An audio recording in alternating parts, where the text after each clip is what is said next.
Bonjour, dans cette vidéo, on va parler d'électrophorèse sur gel de polyacrylamide en conditions dénaturantes et non dénaturantes et l'électrofocalisation. Donc, nous avons vu la fois dernière que l'électrophorèse sur gel de polyacrylamide représente un montage horizontal.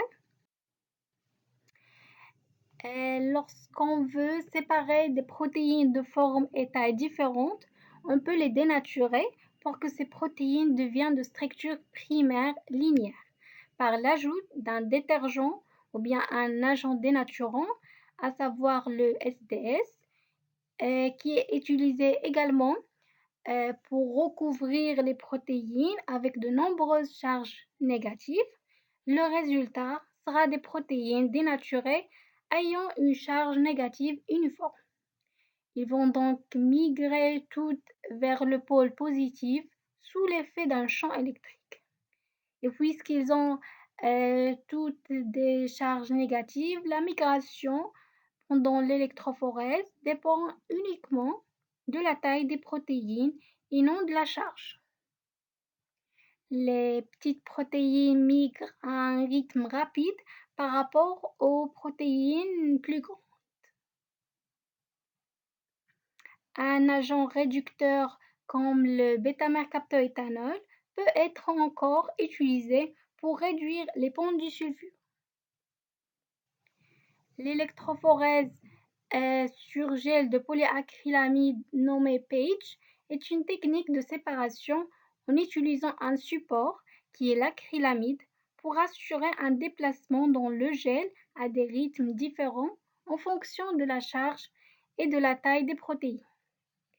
Le fait de rajouter le SDS au terme PAGE signifie qu'on est dans des conditions dénaturantes en présence d'un détergent pour linéariser les protéines et rendre leur charge négative avant d'être séparées, donc selon la taille uniquement. Passons maintenant à l'analyse du profil électrophorétique obtenu, l'électrophorégramme. D'abord, un puits est toujours réservé aux marqueurs de poids moléculaire. C'est une solution commercialisée qu'on dépose juste avant ou après le dépôt de nos échantillons. Elle est constituée d'un certain nombre de protéines visualisées sur le gel sous forme des bandes avec des poids moléculaires précis. Il sert à tracer la gamme étalon. En fait, c'est ce qu'on va faire tout de suite. Bien que notre objectif est de déduire le poids moléculaire de la bande correspondante à la protéine A et ça sera la même chose pour la protéine B et C. La première des choses, c'est de calculer à l'aide d'une règle la mobilité relative de chaque bande des marqueurs, selon l'équation suivante. La mobilité relative égale à la distance de migration d'une bande représentée en vert et celle sur la distance de migration du fond de migration, représentée en marron. On fera la même chose pour les autres bandes et on aura la mobilité relative de chacune.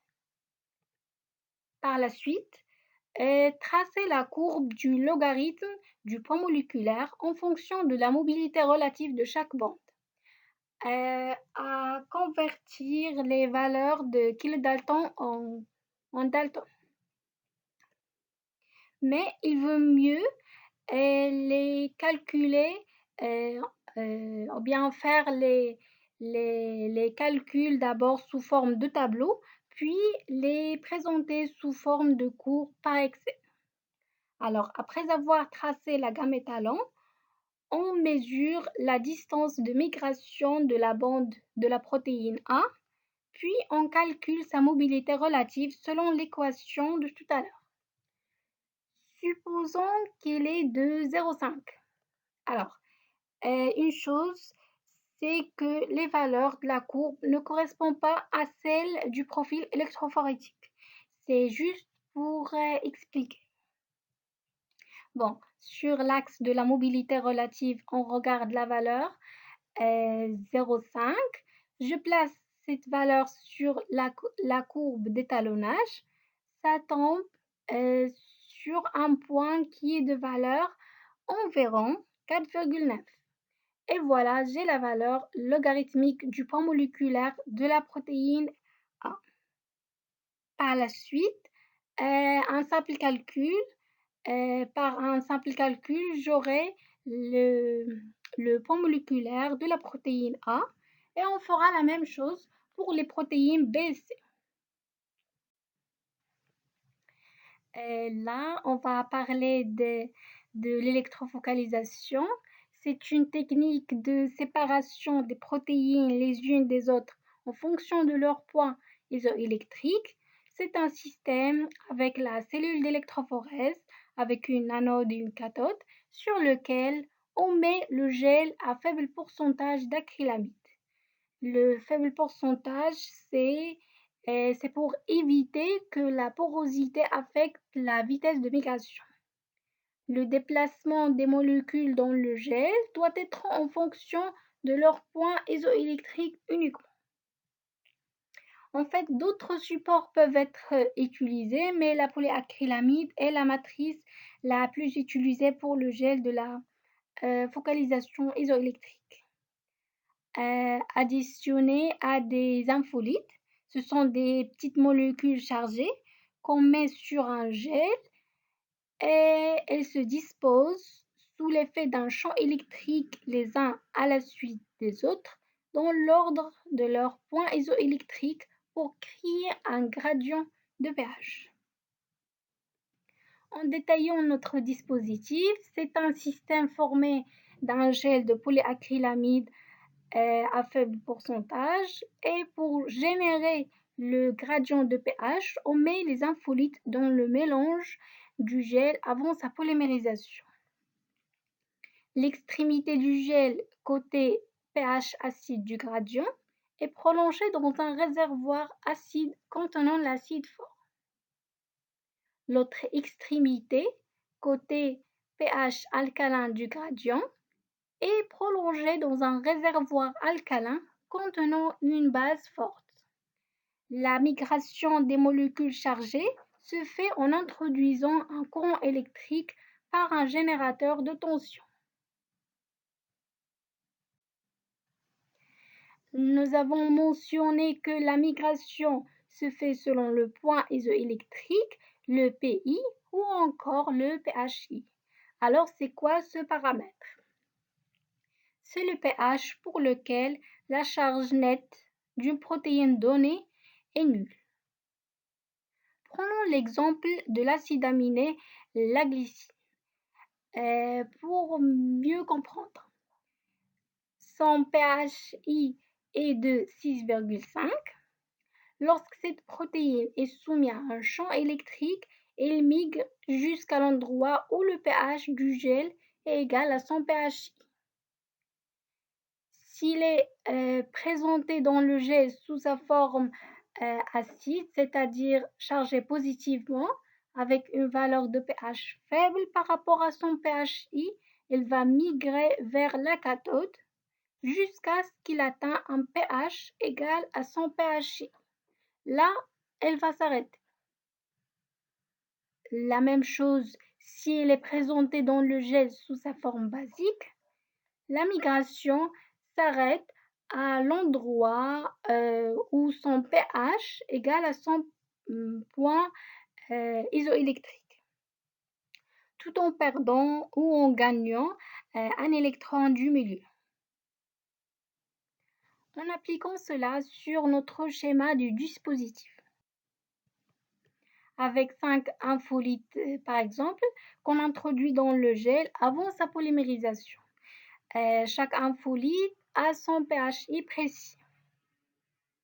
Le pH du mélange de ces infolites est égal à 7.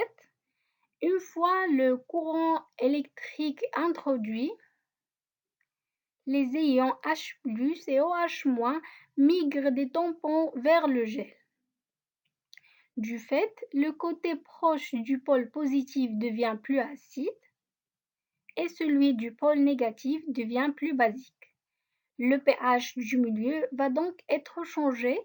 Du coup, les infolites vont migrer au fur et à mesure en fonction de leur pHI, soit vers le pôle positif ou négatif.